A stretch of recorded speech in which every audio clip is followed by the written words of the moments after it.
پر چاړه باندې لیکلي دي چې افغان په هغه چاړه باندې موږ تاسو ټول حلالوي. زموږ ستاسو په منځ کې چې نفرت جوړوي، بې اتفاقي جوړوي، دا ټول د پنجاب جاسوسان دي. دا به له خپلو لښکرو باسو. موږ تاسو نشنلیزم کورپرسته به هغه د عثمان کاکل لاره خپلوو، پښتون نشنل ایجنډا. موږ د بلوچ ورونو د دې بلوچ ایگزیکټیو کمیټۍ د دې لانګ مارچ د دې نارنجې خورکۍ موږ ملاتړ یو. بلوچ ورونو د پنجاب ریاست سره په جنګ اخته دي، د خپلو وسایلو خبره کوي. پښتون تاپوز مومنټ او دغه نشنلیزم کورپرسته سیاسي کارکنان د بلوچ ورونو سره شانه به شانه ولاړ دي. نو زه ستاسو ټیم نه اخلمه. بشر نور ترین زه پایبنده کړی یم چې به هېڅ نه وایه، خو د ده یو شعر دی ماته ډېر خوند راکوي.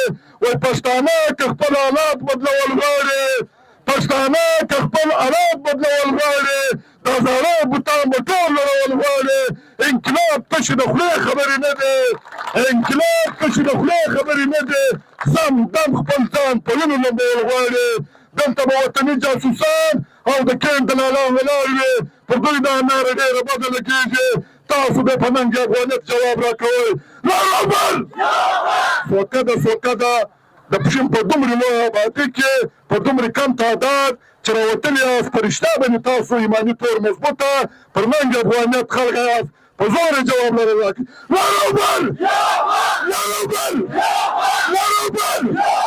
یوه ناره بله کوو چې هغه ډېره مشهوره ده او د منظور عسکرو و ټوله نړۍ ته پر بند کړ ښکاره یې کړ چې دهشتګرد څوک دی. یا جو دهشتګردي ہے والا جواب راکړي. یا جو دهشتګردي ہے. زه مور یو خوشحاله غواړم